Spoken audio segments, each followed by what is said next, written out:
오늘은 역대하 20장 1절부터 4절까지의 말씀을 가지고 함께 은혜 나누도록 하겠습니다. 예전에 봤던 한 영화의 줄거리가 기억이 납니다. 한 젊은이와 그리고 그 젊은이의 아버지와 심하게 다퉜어요. 왜냐하면 젊은이 그 아들의 생각과 아버지 생각이 너무 달랐기 때문에요. 그래서 그 아들이 집을 나가서 열심히 사업을 하고 열심히 성공하고 돌아오겠다고 결정을 하고 혼자 집을 떠납니다. 그리고 열심히 사업 자금을 마련하고 사업을 하는데 이게 처음에 잘 되는 것 같지만 점점 어려워지는 거예요. 최선을 다해서 사람들 찾아가고 만나고 했지만 이 사업은 점점 기웁니다. 그리고 그가 혼자 생각할 때에 다시 집으로 돌아가서 아버지를 만나 화해해야 되겠다 이런 생각으로 다시 집으로 돌아오는 장면이 있었어요.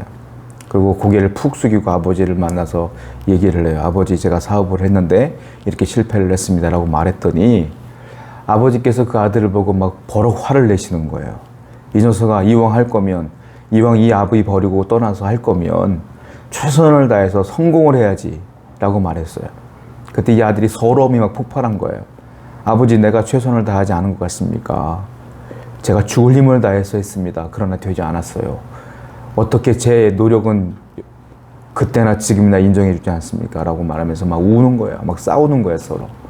근데 아버지께서 그 아들을 꼭 껴안으면서 하는 말이 이런 말이었어요. 내가 볼 땐 넌 최선을 다하지 않았다. 왜냐하면 너의 아버지, 즉 내가 아직까지 널 도울 힘이 있는데 왜 마지막에 나를 찾아오지 않았느냐. 나를 찾아왔으면 내가 너를 도왔을 것인데 라고 하면서 둘이 꼭 껴안고 우는 장면이 기억이 나요. 여러분, 그래요. 우리가 살아갈 때에 문제를 만나고 어려움을 만날 때에 그 어려움과 문제를 만났을 때에 내 인생에서 나 몰라라는 사람은 없을 거예요. 나름대로 해결해 보려고 최선을 다하고 나름대로 이겨보려고 최선을 다하고 노력을 다하고 이것저것 다 방법을 강구해 보겠죠. 그래서 사람들은 나름대로 최선을 다합니다. 그리고 안 되면 난 최선을 다해서 라고 말하겠죠. 그런데 신앙적으로 볼 땐 그건 최선을 다한 게 아니에요. 무슨 말이냐? 하나가 더 남았거든요. 아까 지금 말씀드린 것처럼 그 아들이 아버지를 찾아온 것처럼 우리도 아버지를 찾아가야 돼요. 그게 마지막 단계예요. 그것까지 해야지 최선을 다한 거란 말이에요. 아버지가 누구예요? 우리의 하나님 아닙니까? 하나님께 나아가서 우리의 사정을 말씀드리고 우리에게 도움을 달라고 요청을 해야 돼요. 자, 그렇게 아버지를 찾아가서 하나님을 찾아가서 도움을 요청하는 것, 그것이 무엇일까요? 그것이 바로 기도예요. 우리가 최선을 다했습니다라고 말하는 것은 내가 하나님께 최선을 다해 기도했습니다. 기도까지 했습니다. 이것까지 말씀을 드려야 되는 거예요. 그것이 우리의 최선이다라는 겁니다. 왜냐하면 사람은 다 거기서 거기에요. 사람의 능력은 다 거기서 거기란 말이에요. 저는 나이를 먹어가면서 어릴 때는 잘 몰랐어요. 왠지 그 외국에 대한, 유럽에 대한, 미국에 대한, 선진국에 대한 막연한 그런 동경? 그런 게 있었던 것 같아요. 그래서 그 사람들은 우리와 사는 방식이 다를 것이다라고 어릴 때는 생각했지만 나이를 먹어가면서 그 사람들이나 우리가 볼 때마다 똑같은 건 뭐냐면 원주민이나 선진국 사람들이나 유럽 사람들이나 대한민국 사람들이나 사는 게 다 똑같아. 사람 사는 게 다 똑같아. 인종이 다를 뿐이지 다 똑같아. 먹고 사는 거 똑같고 먹고 살려고 일하는 거 똑같고 먹고 살아서 돈 벌어서 사는 집도 똑같고 하는 것이 다 똑같아. 사람은 거기서 거기에요. 물론 능력의 차이는 있죠. 그러나 그 능력의 차이가 어마어마하지 않아요. 왜냐하면 사람이 할 수 있는 일이 있는가 하면 할 수 없는 일이 더 많아요. 돈이 수십억, 수조, 수십조 있어도요. 자기 생명 어떻게 할 수 없어요. 늙어가는 거 어떻게 할 수 없어요. 자녀들 살아가는 것, 그들의 생각을 바꾸는 것 어쩔 수 없는 거예요. 살아가는 건 다 똑같아. 인간은 다 거기서 거기에요. 그러기 때문에 항상 우리는 하나님께 기도하는 습관을 들여야 되고 하나님께 내 인생을 맡기는 게 중요하다라는 거예요. 시편 말씀 보겠습니다. 127편 1절부터 2절. 여호와께서 집을 세우지 아니하시면 세우는 자의 수고가 헛되며 여호와께서 성을 지키지 아니하시면 파수꾼에 깨어있으면 헛되도다. 너희가 일찍 일어나고 늦게 누우며 수고의 떡을 먹으면 헛되도다. 자, 이 말씀을, 이 시편 말씀을 지은 사람이 누구냐, 쓴 사람이 누구냐, 이걸 알면 우리가 이 말씀이 바로 마음속에 들어와요. 누가 썼느냐면 솔로몬이 썼습니다. 솔로몬이 누구예요? 솔로몬은 금수저 중에 금수저예요. 태어났을 때부터 왕자야, 그 사람은. 그리고 다윗 왕의 뒤를 이어서 이스라엘의 왕이 된 사람이고요. 그리고 군사력도 모든 왕 중에 최고로 강력했고요. 경제력도 가장 부강한 나라를 이루었던 사람이고요. 그리고 우리가 알다시피 이 세상의 그 어떤 왕보다 지혜로운 왕이었어요. 그러니까 한마디로 말하면 최강의 왕이다. 정말 이 왕을 이길 만한 사람이 없어요. 근데 그 솔로몬이 자기 잘난 맛에 늘 살았겠지만 노년에 살아보니까 자기가 할 수 있는 일이 있고 없는 일이 있는 거예요. 그걸 알아요. 그리고 고백한 내용이 이 말씀이란 말이에요. 뭐라고 했어요?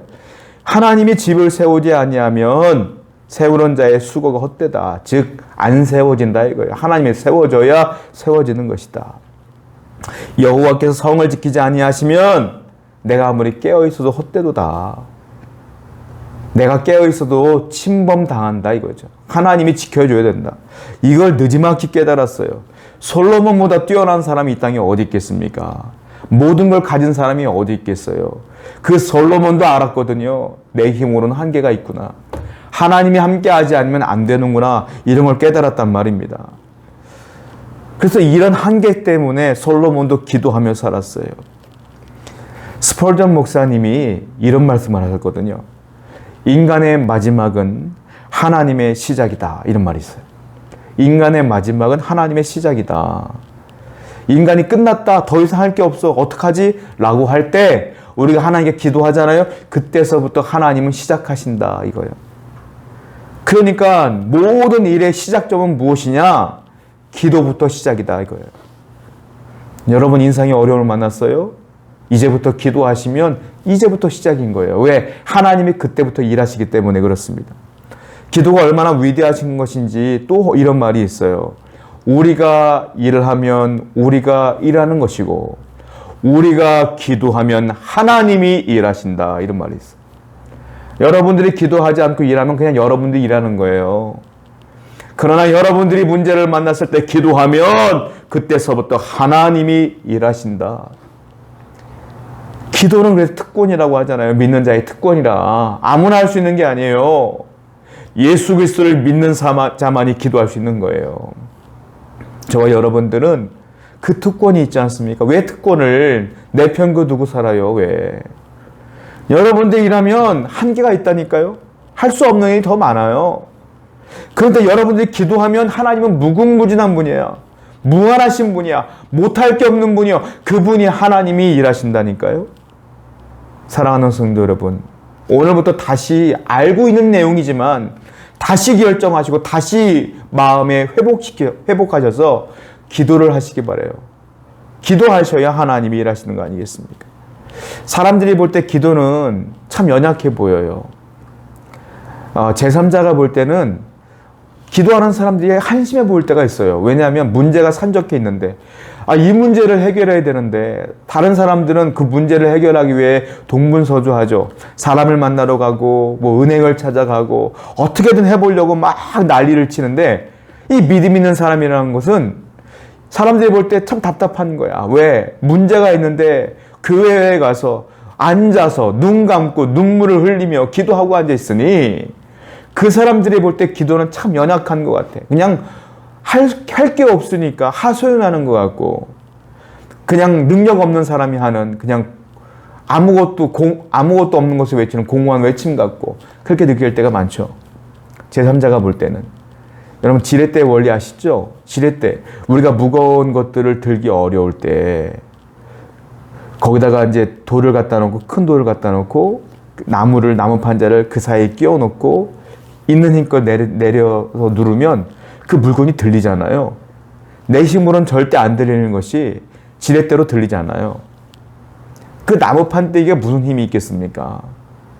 힘이 없어요. 그런데 들려요, 물건이. 지렛대 원리가 그래요. 기도가 그래요. 제3자가 볼 때는 참 연약해 보이는 게 기도야. 그런데 믿음이 있는 우리에게는 이것만큼 강력한 게 없는 거예요. 왜? 기도하면 그들이 보지 못하는, 그들이 믿지 않는 살아계신 하나님이 일하기 때문에 그래요. 여러분, 기도는 강력한 것입니다. 문제를 만나면 여러분들 하나님 앞에 나가서 통곡하세요. 기도하셔요. 그럼 반드시 하나님께서 일하실 줄로 믿습니다. 인간은 최선을 다해도 할 수 없는 일이 너무 많다는 거죠.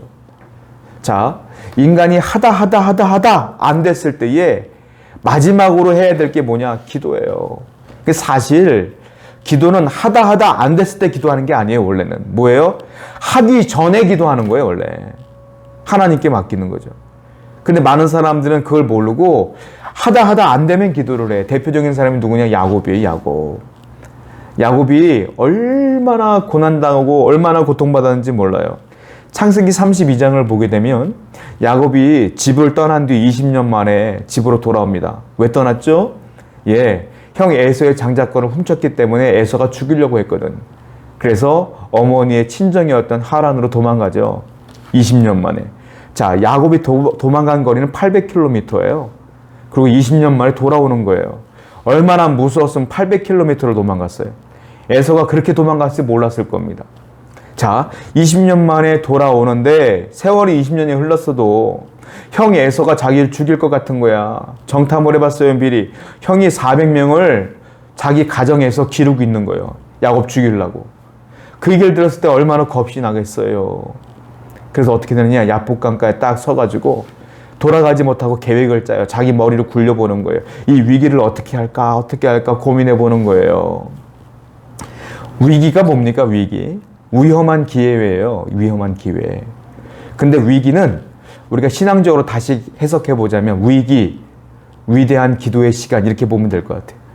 위기를 만나면 여러분들 공식 있어요. 위대한 기도의 시간이구나. 이제 위기를 만나면 난 기도하리라 결정하세요. 야곱은 그 시간에 이제 머리를 싸매고 고민하는 거예요. 그리고 야곱이 얼마나 머리를 썼는가 하면 자기에게 귀한 재물이 있고 귀한 사람들이 있어. 와이프들 중에서 지가 제일 사랑하는 와이프가 있고 좀 덜 사랑하는 와이프가 있거든. 그러니까 자기가 좋아하는 짐, 자기가 좋아하는 와이프는 맨 뒤로 빼. 그리고 조금 덜 좋아하는 와이프, 그 덜 좋아하는 재물들은 앞으로 빼. 그래서 어떻게 되느냐? 이걸 한꺼번에 야복강가를 건너서 집으로 가는 것이 아니라 시간차를 두고 건너게. 맨 먼저 덜 좋아하는 것들을 먼저 보내. 그 다음에 또 덜 좋아하는 걸 보내. 그리고 마지막에는 좋아하는 걸 보내고 맨 마지막에 누가 가는 줄 알아요? 야곱이 가는 거예요. 맨 마지막에. 자기 살라고 이렇게 못된 사람이에요. 이런 계획을 짜서 다 보낸 뒤에 자기만 남아서 이제 어떻게 할까 고민하고 있는 거예요. 그런데 갑자기 누가 나타난 거야. 그게 누구냐? 천사거든요. 근데 야곱은 극도의 긴장감이 있었기 때문에 이 천사인지 몰라요. 에서가 보낸 자객인 줄 알아. 그래서 어떻게 하느냐? 깜깜하니까 그 자객인 줄 알았던 천사와 씨름하기 시작하는 거예요. 씨름이 말이 씨름이지 그거는 막 몸싸움 하는 거예요. 살라고. 천사가 안 됐다 싶으니까 어떻게 허벅지 관절을 딱 때려요. 그 허벅지 관절이 부러져 버린 거야. 그러니까 쩔뚝거리는 거야. 이제 죽겠구나 하고 싶은 생각에 딱 보니까 그제서야 알았어요. 그제서야 보니까 자객이 아니고 천사야. 천사가 거기서 하나님 말씀을 증거하고 야곱에게 믿음을 주죠. 그 야곱은요, 이제 믿음이 생긴 거예요.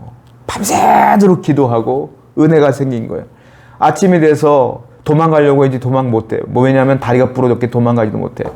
에서가 오는데 에서를 만났는데 뭐라고 표현하냐면 하나님을 배우는 것 같습니다. 천사를 보는 것 같습니다. 에서가 자기를 죽이려고 하는 에서가 천사처럼 보여요. 그리고 400명으로 야곱을 죽이는 것이 아니라 에서가 그 400명으로 가이드를 해줘요. 이런 일이 벌어져, 이런 일이. 어떻게? 그 밤새도록 하나님께 기도했기 때문에 그 기도의 응답으로 하나님이 정말 저기로 가득했던 그 에서의 마음을 바꾸셔서 선의로 가득하게 만드신다. 이걸 누가 하신 거예요? 하룻밤 만에 하나님의 에서의 마음을 바꾸신 것이다. 그리고 야곱이 그 장소를 뭐라고 말합니까? 분이엘이다 이렇게 말하죠. 하나님의 얼굴, 내가 하나님을 봤습니다 이런 뜻이에요. 여러분, 인간의 힘으로 할 수 없는 것, 기도하면 됩니다. 야곱이 성경이 계속 우리에게 증거하고 있지 않습니까? 아까 말씀드린 것처럼 야곱처럼 해도 안 되면 기도해도 괜찮아요. 그런데 제일 좋은 건 제일 먼저 기도하는 게 제일 중요한 거예요. 잠언 말씀 볼게요. 잠언 21장 31절. 싸울 날을 위하여 마병을 예비하거니와 이김은 여호와께 있느니라. 내가 준비는 다 해요. 그러나 이기는 것은 하나님께 있는 거예요.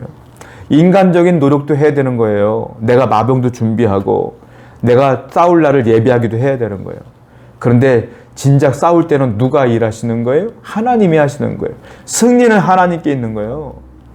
그래서 준비는 내가 했지만 하나님께 철저하게 맡기는 거예요. 아무것도 안 하고 기도만 하는 건 하나님께서 원하지 않아요. 너가 할 일은 해라. 그리고 마지막은 내가 기도하라 맡겨라 이 말이거든. 출애굽기 17장 8절부터 16절을 보게 되면 이스라엘이 광야 가운데 아말렉과 전쟁을 치릅니다. 모세가요 싸울 사람들을 선비해 놓고 그리고 싸울 사람들을 보내요. 그리고 전쟁을 치르는 거예요. 그런데 싸울 때마다 밀리는 거야 자꾸. 그때 이 모세가 무엇을 하냐 두 손을 들고 기도합니다. 자, 싸우는 계획들과 다 이런 것들은 모세가 다 준비했어요. 그러나 싸우는 그 순간에 모세는 뭘 하냐면 기도를 하는 거예요. 기도를 하니까 막 이겨. 근데 사람이 손 들고 기도하는 게 한계가 있잖아요. 팔이 너무 아파. 팔이 내려오니까 자꾸 밀려. 그러니까 어떻게 해? 또 손을 들고 기도해. 근데 어떻게 이겨? 또 손이 내려와 쳐. 그러니까 아론과 훌이 바위를 딱 갖다 놓고 위로 딱 올라가서 양손을 붙들고 싸움이 끝날 때까지 전쟁이 끝날 때까지 모세의 손을 들어줍니다. 모세는 힘이 안 들어요. 아론과 훌이 힘든 거야. 그리고 계속 기도했더니 어떻게 돼요? 승리하게 되는 것이죠. 그리고 모세가 뭐라고 말합니까? 여호와 니시다. 여호와의 깃발이란 뜻이에요. 여호와 승리란 뜻이에요. 하나님이 승리케 해주셨다 이 말이에요. 뭐합니까? 전쟁 중에 끊임없이 기도하는 거예요. 기도로 승리한 거예요. 군사력으로 이긴 게 아니라 라고 말하는 거예요. 인생을 살다 보면 할 수 있는 일이 있고 할 수 없는 일이 있어요. 예전에 복음성가 우리 진짜 부흥회 때 많이 불렀던 복음성가가 있는데 요즘 젊은 친구들은 모를 거예요. 그 복음성가 기억하시죠? 제가 가사를 한번 읽어볼게요. 오늘 집을 나서기 전 기도했나요? 오늘 받을 은총 위에 호소했나요? 기도는 우리의 안식, 빛으로 인도하리. 앞이 캄캄할 때 기도 잊지 마세요. 너무 유명한 찬양이잖아요. 앞이 캄캄할 때 기도 잊지 마세요. 다 아시잖아요. 앞이 캄캄할 때 뭐 하는 거예요? 기도하는 거예요. 앞이 캄캄할 때 우리는 뭘 합니까? 기도하는 거예요. 세상에서 제일 무서운 사람이 있어요. 우스갯소리로 뭐라고 말합니까? 눈앞에 아무것도 안 뵈는 사람이 제일 무섭다 그러잖아요. 기도하는 사람이 누군지 아세요? 위기를 딱 만나면 눈을 딱 감아. 그러면 아무것도 안 보여. 뭐만 보여? 하나님만 보여. 그 사람이 제일 무서운 거예요. 눈앞에 뵈는 게 없어. 뭐만 보여요? 하나님만 보여. 기도를 하지 않고 눈을 뜨면 뭐가 보여? 어려움이 보여. 위기가 보여. 할 수 없는 무능력한 내가 보여. 그런데 그 위기를 만나 눈을 딱 감으면 할 수 있는 하나님만 보여. 그래서 기도가 위대한 거예요. 기도하는 사람이 강한 거예요. 그래서 위기를 만날 때 여러분들은 뭘 하겠어요? 기도하셔요. 오늘 본문은 여호사밧 왕이 남유다를 통치할 때 일어난 사건이에요. BC 850년경에 일어난 전쟁에 대한 이야기입니다. 역대하 20장 1절 본문 말씀입니다. 그 후에 모압 자손과 암몬 자손들이 마온 사람들과 함께 와서 여호사밧을 치고자 한지라.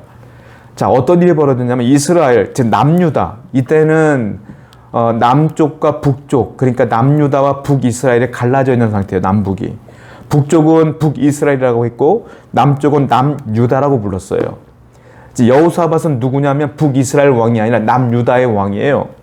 그런데 전쟁을 치르는데 그 주위에 사람들이, 그 나라들이 남유다를 치려고 오는 거예요. 근데 한 나라가 아니야. 보세요. 모압, 암몬, 마온 세 나라가 연합으로 했어요. 그런데 이게 세 나라인지 네 나라인지는 뒤 구절을 보면 더 알 수가 있는데요. 역대하 20장 10절과 22절을 보면 옛적에 이스라엘이 애굽 땅에서 나올 때에 암몬 자손과 모압 자손과 세일산 사람들을 침노하기를 주께서 용납하지 아니하심으로 이에 돌이켜 그들을 떠나고 멸하지 아니하였거늘. 22절 그 노래와 찬송이 시작될 때 여호와께서 복병을 두어 유다를 치러 온 암몬 자손과 모압과 세일산 주민들을 치게 하심으로 그들이 패하였으니, 앞에는 분명히 모압, 암몬 그리고 마온 이렇게 나와 있지만 10절과 22절에는 모압, 암몬 그 다음에 세일산 사람들, 22절도 모압, 암몬, 세일산 사람들 이렇게 말한단 말이에요.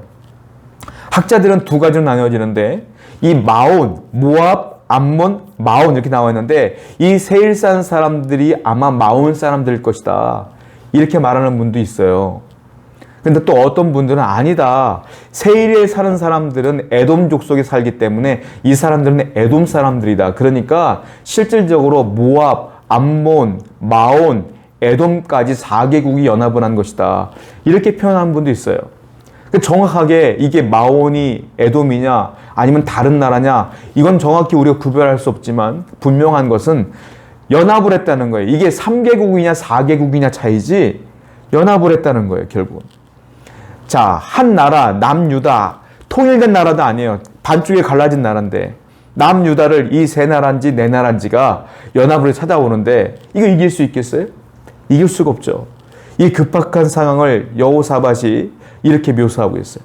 역대하 20장 3절 여호사밧이 두려워하여 여호와께 낯을 향하여 간구하고, 여호사밧 왕이 두려운 거예요. 그리고 어떻게 해요? 아무것도 하지 않고 할 수가 없으니까 뭐 해요? 여호와께 낯을 향하여 간구하고 뭐 했습니까? 기도했다는 거예요. 여호사밧은 하나님께 기도했다. 한마디로 여호사밧은 앞이 깜깜한 거예요. 앞이 깜깜할 때 기도 잊지 마세요. 그 말대로 기도한 거죠. 자, 그의 입장을 여실히 보여주는 장면이 20장 12절 말씀 읽어볼게요. 우리 하나님이여 그들을 징벌하지 아니하시나이까. 우리를 치러 오는 이 무리를 우리가 대적할 능력이 없고 어떻게 할 줄도 알지 못하였고 오직 주만 바라보나이다. 우리가 할 수 있는 게 없습니다. 오직 주만 바라보겠습니다. 이게 여호사밧의 고백이에요. 기도밖에 할 수 없는 거예요. 여호사밧이 왜 이렇게 기도밖에 할 수 없는가 하면 예전에는 자기가 힘이 좀 있을 때는 자기 힘으로 한번 전쟁을 치러본 적이 있어요. 그때 목숨의 위협을 받은 적이 있거든요. 그 이후에 여호사밧은 이제 하나님께 구해야 되겠다는 마음이 강력해진 거예요. 그 전에 어떤 일이 있었느냐? 좀 길지만 한번 읽어볼게요. 역대하 18장 28절부터 34절을 보게 되면 아람이라고 하는 나라와 전쟁을 벌이는데 이때 북이스라엘과 연합을 한 거예요. 그리고 싸움을 한 거예요. 그러니까 자신만만한 거죠. 우리가 더 숫자가 많아. 이길 수 있어. 라는 마음으로 기도하지 아니하고 북이스라엘 왕과 협의만 하고 계획만 짜고 전쟁을 나간 적이 있어요. 제가 한번 읽어볼게요. 역대하 18장 28절부터 34절. 이스라엘 왕과 유다 왕 여호사밧이 길르앗 라못으로 올라가니라.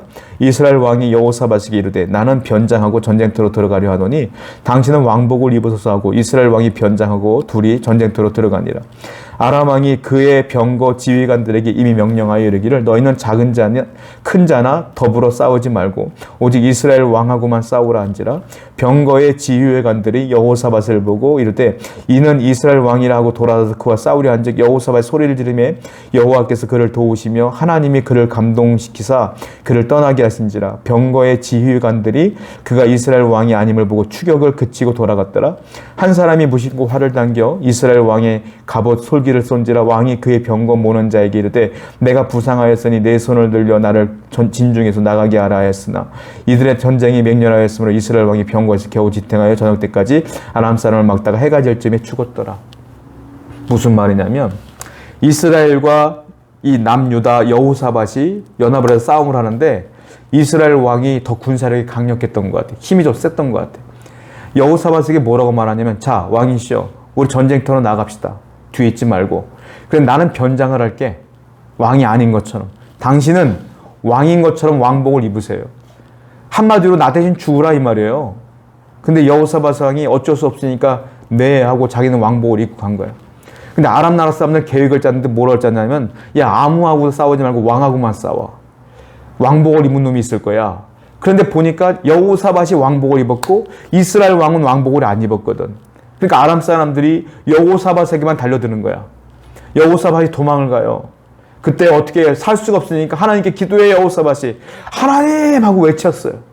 그랬더니 하나님께서 역사하시는데 그 아람 사람들의 마음을 움직이신 거예요. 여호사밧 왕이 아니라는 걸 깨닫게 하신 거야. 왜냐하면 이 사람들은 이스라엘 왕과 싸우고 싶었거든. 유다 사람이 아니라. 그래서 깨닫고 돌아가. 그리고 이스라엘 왕이 보이질 않는 거예요. 그래서 그 중에 군사 중에 아무나 맞아라고 활을 쐈는데 그게요, 이스라엘 왕에게 맞은 거예요. 그게 그 화살이. 왕인 줄 모르고 변장했는데 결국 어떻게 돼요? 전쟁은 무르고, 야 내가 부상당했으니 우리 이제 도망가자. 도망갔어요. 그리고 진중에 들어갔을 때 이스라엘 왕이 죽었어요. 이걸 여호사밧 왕이 다 본 거야. 그러니까 어떻게 돼요? 이 전쟁은 사람의 계획대로 되는 게 아니구나. 군사력이 있는 것이 아니구나. 하나님이 도우셔야 이기는 거구나. 이거를 이 전쟁에서 이미 깨달았고, 지금 3개국 연합군이 쳐들어왔을 때에 여호사밧은 이제 전쟁하기 전에 이제 완전히 하나님께 맡기는 기도를 하게 되는 거죠. 그 전에 경험이 있었기 때문에 기도하는 겁니다. 자, 하나님이 이 기도에 응답하시는데 놀라운 승리를 경험합니다. 역대하 20장 24절 25절 유다 사람이 돌망대에 이르러 그 무리를 본즉 땅에 엎드려진 시체들 뿐이요 한 사람도 피한 자가 없는지라. 여호사밧과 그의 백성이 가서 적군의 물건을 탈취할세 본즉 그 가운데에 재물과 의복과 보물이 많이 있으므로 각기 탈취하는데 그 물건이 너무 많아 능히 가져갈 수 없을 만큼 많으므로 사흘 동안 거두어 드리고. 갑자기요, 여호사밧은 기도만 하고 있는데 이제 그 군사력이 얼마나 많은가 하고 봤어요. 봤는데 어떤 일이 벌어지냐면 그 3개국이 그냥 죽어 있는 거야. 어떻게 죽었는지 모르게 죽어 있는 거야. 그냥 뭐 자중질환이 있었겠죠. 죽었어 다. 그런데 그 시체를 치는데 며칠 걸렸느냐, 25절 보니까 사흘 걸려. 사흘. 3일 동안 그 시체를 치는데 시간을 허비할 정도로 군사가 많았다 이거예요. 시체가. 26절 볼까요? 넷째 날에 무리가 브라가 골짜기에 모여서 거기서 여호와를 송축한지라. 그러므로 오늘날까지 그곳을 브라가 골짜기라 일컬었더라. 브라가 골짜기. 브라가가 무슨 뜻이냐? 송축 이런 뜻이에요. 송축. 찬양, 경배, 송축. 그들이 얼마나 기뻐했는지 그 모든 기쁨을 하나님께 돌리며 여호와께 기도하며 예배하며 송축했다. 그래서 거기가 브라가 골짜기다 됐다 이 말이에요. 감사의 축제를 벌이는 거예요. 그리고 그 승리의 소식이 주위의 국가들에게 퍼져나가기 시작해요. 성경을 볼게요. 역대하 20장 29절 30절 이방 모든 나라가 여호와께서 이스라엘의 적군을 치셨다 함을 듣고 하나님을 두려워함으로 여호사밧의 나라가 태평하였으니 이는 그의 하나님의 사방에서 그들에게 평강을 주셨습니다. 소문이 난 거예요. 야 남녀 다 건들지 마. 하나님께서 그들에게 두려움을 주셨어. 그래서 하나님께서 이 남유다 여호사밧이 있는 동안엔 태평함을 주셨다. 왜? 여호사밧은 기도하는 사람이었거든요. 어려움을 만날 때마다 기도하는 왕이었거든요. 왕이 기도하니까 그 백성이 평안하였더라. 이거는 싸우지도 않고 이긴 거예요. 뭐예요? 부전승했어요. 부전승. 힘을 들이지도 않고 이긴 거예요. 여러분들의 인생이 기도가 계속 누적되어지면 싸우지도 않고 이겨요. 부전승이요. 하나님께서 여러분들의 기도의 특권을 주셨지 않습니까? 기도하십시오. 기도하는 자에게는 반드시 승리가 있다. 이와 비슷한 사건이 있었죠. 시편 46편 1절 하나님은 우리의 피난처시요 힘이시니 환난 중에 만날 큰 도움이시라. 히스기야 왕이 아수르의 사네립 왕이 유다를 침공할 때에 18만 5천 명이 쳐들어왔어요. 그때 그 히스기야가 뭘 했어요? 하나님께 기도했죠. 기도했더니 어떻게 됐어요? 이겼죠. 하나님께서 그들을 진멸하셔서 18만 5천 명이 그냥 죽어버렸어요. 똑같은 사건이 여러 번 나와. 시편 50편 15절 환난 날에 나를 부르라. 내가 너를 건지리니 네가 나를 영화롭게 하리라. 환난 날에 나를 부르라. 환난 날에 여호와께 구하라. 어려움 만날 때 여호와께 구하라. 그리하면 하나님이 역사하리라. 혹시 지금 여러분 가운데 위기를 만나고 환난 가운데 있는 분들이 계십니까? 우리가 할 수 있는 건 아무것도 없어요. 기도하십시오. 하나님께 맡기십시오. 하나님께서 그 숫자가 18만 5천 명이든 그 숫자가 3개국 연합군이든 상관없이 여러분들에게 승리를 주실 줄로 믿습니다. 오늘도 기도할 때 이 기적을 체험하시기 바랍니다. 기도하겠습니다.